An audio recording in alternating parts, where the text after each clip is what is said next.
As a dancer, we are always thinking about performing, and very rarely are we thinking about performing for ourselves and the audience at the same time. This episode is all about how performing is just as much for you as it is for the audience. Hello, my beautiful, gorgeous dance baby, and welcome to another episode of More Than Dance. Today, we are talking about how to perform for yourself versus for other people. And this is kind of like an oxymoron, right? Because when you're performing, you're usually performing for a crowd of people. And yes, that's so true. And at the same time, you can also perform for yourself while you're performing for an audience. So how do we do that? So typically when you're learning how to dance, your big focus is learning the dance steps, memorizing, maybe articulating the movement a little bit cleaner.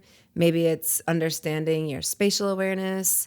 Once you've gotten to the point where you feel like you understand that, you go into a performance mode. And that performance mode could be for the class. So it could be like when you're doing groups. It could be when you're doing showcase, which is what we do at the studio when we perform for the camera. Camera work is very different than audience work. I'll tell you why later. And the third option would be for people at a venue where people are going to watch you.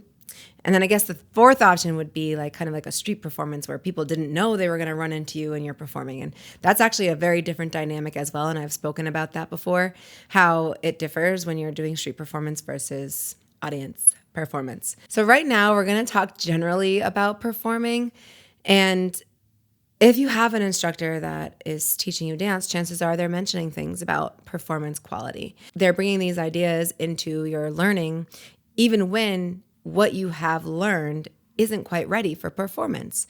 So that's something that I like to do with my students. I like to bring them into a performance zone in part of the class where they've just learned the routine and now we're heading into the performance portion of class so that they can get a chance to, in a way, disconnect with like, I have to do this, I get to do this, I got to get that beat, I got to get this beat. Because when you go to perform, there's a piece of you that surrenders and there's a piece of you that's like, well, it's the best it's going to get. And if you perform professionally, that's slightly different than if you perform like once or twice a year. My students, we have a performance team and we perform probably about like 5-6 times a year, one routine that we prepare. But all throughout the year, we're working on our performance quality. Me, as a lifetime dancer, I've been working on performance quality forever. I mean, there wasn't a time where I wasn't thinking about the audience that I'm entertaining. When we think about classes like tease, so teases are very sensual, slow class. I always mention that there's something very different about that class. It's an inward performance versus an outward performance. And when you're performing that type of class, because it is so sensual, you do have a different gaze. There is a different energy to you. And I'm not even talking about that today. Today, all I'm talking about is the type of energy that you bring to yourself while you're bringing to others. When you start dance, chances are, if you're an adult, you're starting it for yourself. You're not starting it because someone told you you had to. You're not starting it because your older sister did dance and you need to do dance too until you figure out what your hobby is. Chances are you're starting it because something intrigued you and you are really excited about it. You like movement, you like music. Maybe you want to be able to feel the way that we do feel as dancers. We feel powerful, we feel confident, we feel sexy. And so maybe it's something like that that you're craving, which brings you into the dance world. And once you get into the dance world, I'm pretty sure if you're anything like my students, you're overwhelmed with how deep the technique and the skill goes for one simple movement. And it can be overwhelming. And in a way, it's almost as if you forgot like, oh, I'm doing this for myself. I'm doing this to learn. It's easy for that to happen actually because you get bombarded with a bunch of things to work on and you get reminded of everything that you are not yet. And that's sometimes the lens that people will see and experience their dance experience with. I'm not like her yet. And we've talked about that before, like comparison and how comparison is the thief of joy and more so actually obsession is. Or being able to do something at a level maybe like 3 out of 10, you're still doing it and you want to be able to do that move at a 10 out of 10 and you know that you're not there yet. So you get confronted with, hey, you're not this yet. And sometimes I think my students believe that and they're like, I won't be like that. So there's a big distraction in the experience of learning how to dance where all of those things take away some pieces of joy. Memory. You're working so hard to figure out what move is next, and you stumble upon that and you forget, and then you feel bad that you forget. Then you beat yourself up, and then you think to yourself, well, no one else is messing up as much as I am. But then you're not taking into account that there's so many other layers to it that there's no way to accurately compare. And the only true thing that you really can do is ignite yourself with the joy that dance brings you.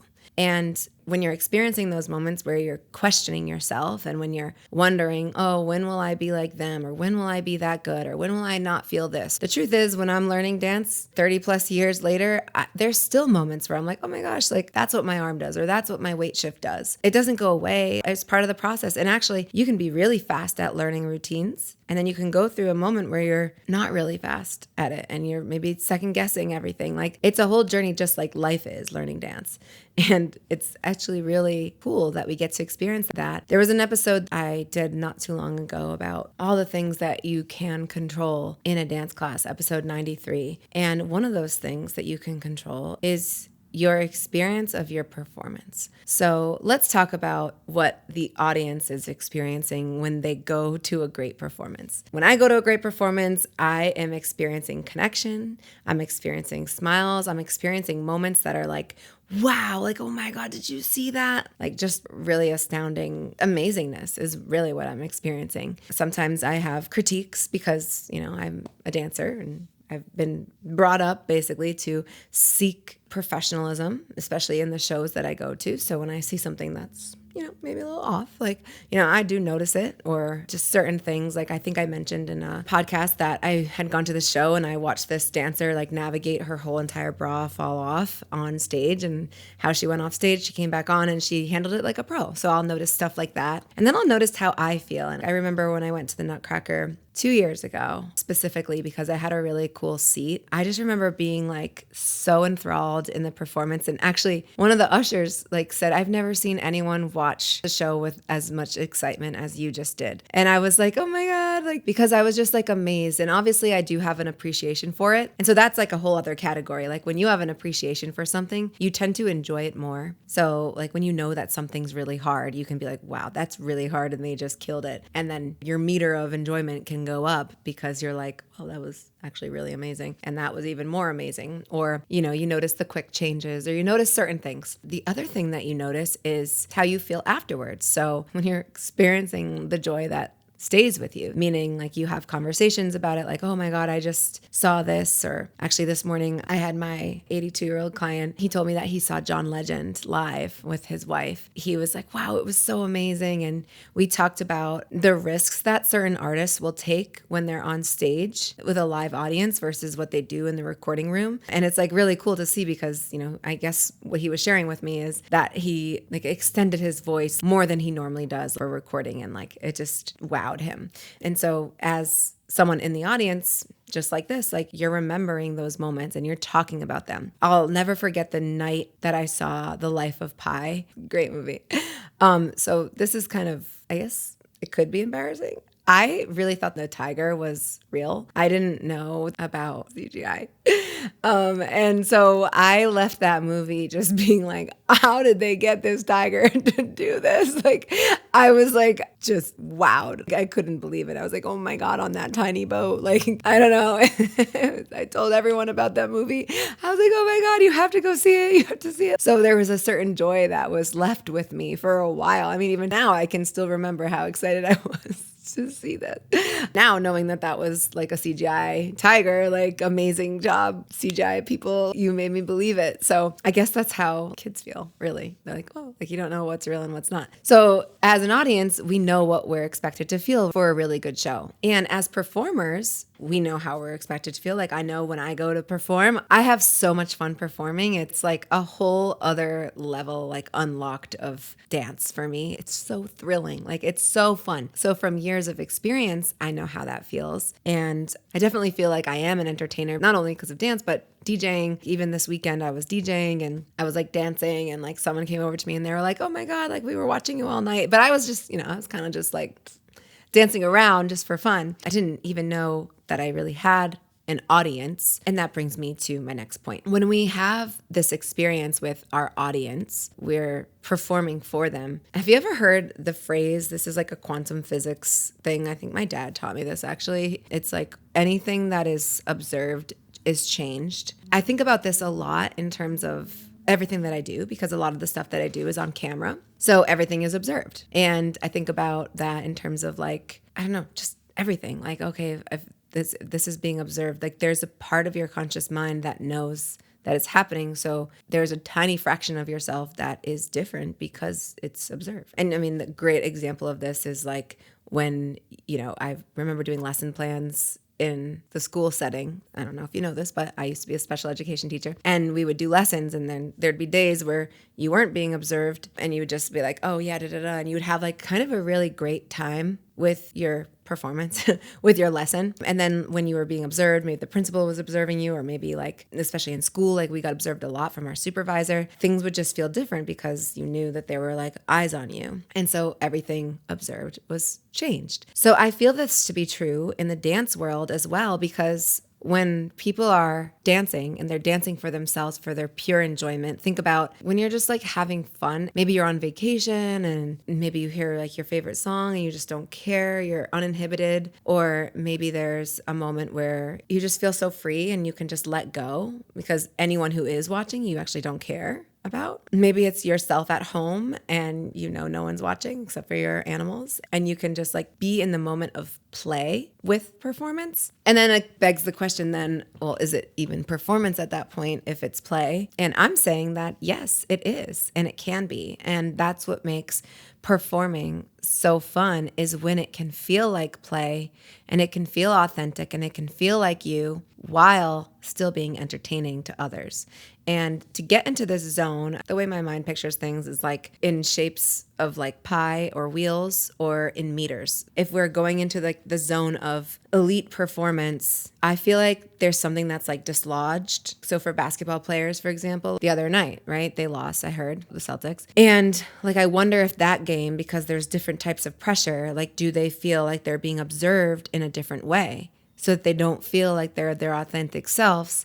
So then they actually play differently and they actually perform differently versus like regular games. They might just perform regular. I mean, we don't know. We'd have to like test it and have actual science behind it in some type of way. I don't know how they would do that, and that's not my job to know. And it's just interesting to think about, because in dance, or even in like life, you can think about how the way teenagers are. Oh my God, speaking of DJing, I will never forget this Sweet 16 I DJ'd.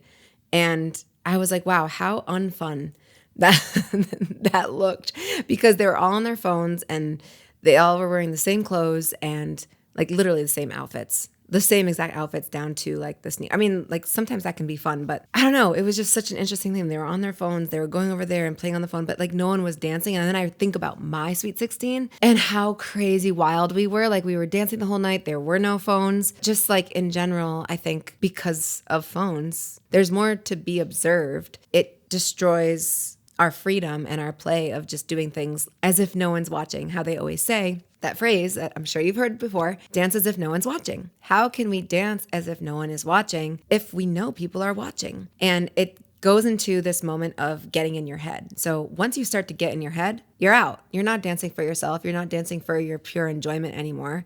You're dancing as if you're observed. Being observed by the teacher, being observed by peers, but something changes and something actually disconnects. And it takes away your full experience with the enjoyment that you're doing. So Celtics players, I don't know, maybe that happened, but it could play into their performance as well. So maybe they play a little differently that day, and maybe that playing of differently affects the other player playing differently, and then it just gets the way they lost.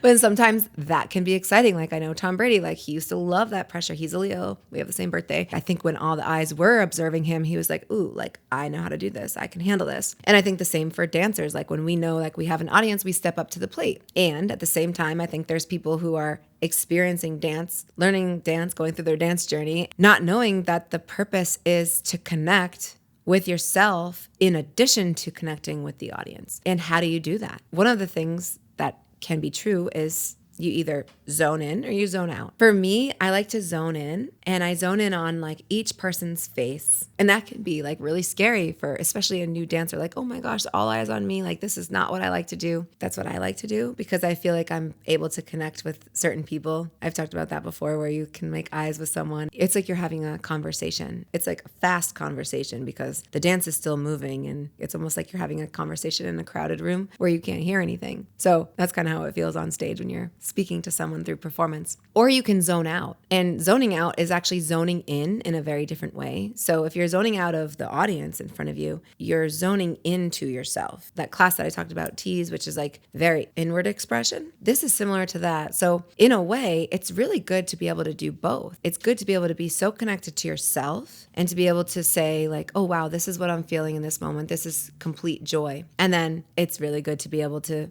zone in. So I would say like if I'm performing now, chances are there's not a moment where I'm solely thinking about me as the dancer. I think I've kind of like passed that level. I could see this being true though at the dance studio. There's moments where the camera's on and I know that my students are watching. We call it like I get possessed by Britney Spears or Chris Brown or whoever. And I kind of go into this zone. Again, like this is how I picture it, like the little meter, like the orange red area where I'm just like, I'm in a different state of dance and performance. It reminds me of something that I don't know how to verbalize. It's like a feeling of letting go. I mean, I can't compare it to anything. I feel like I want to compare it to like a drug, honestly, or a high, but I've never been high. It's a feeling like that. Like, I don't know. It's a feeling of euphoria. There we go.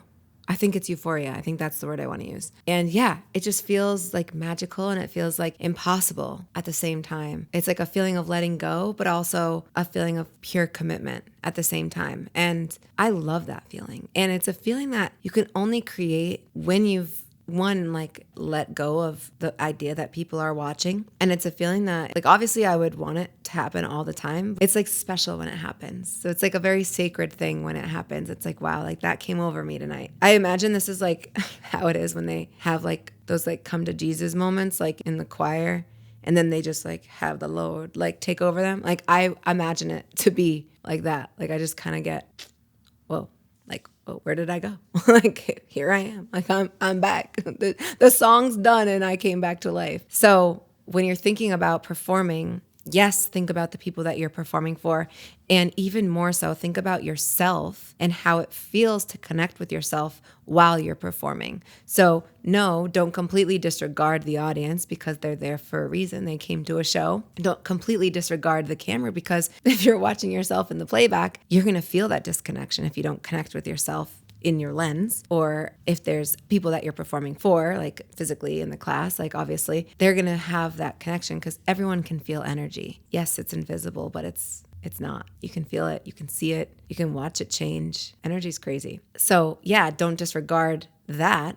And also don't disregard yourself, which I think is sometimes where dance will take you. And it will say like, think about your audience, think about your performance, think about this, yeah, but don't forget yourself. And don't forget that you're doing this for you in the first place. And the reason why you started dance was to feel that joy and to feel that confidence and feel the sexiness and feel the power that dancing brings you. So I hope that you take this with you to your next dance class, to your next performance, and you remember that you are just as important as the audience that you're performing for, and your audience is just as important as the person that you are becoming on the dance floor and performing for. So I hope this was helpful, and if it was, it would mean the absolute world to me if you shared this with a friend. As you know, sharing this with someone helps them on their dance journey too. Thank you so much, and I'll see you on the dance floor.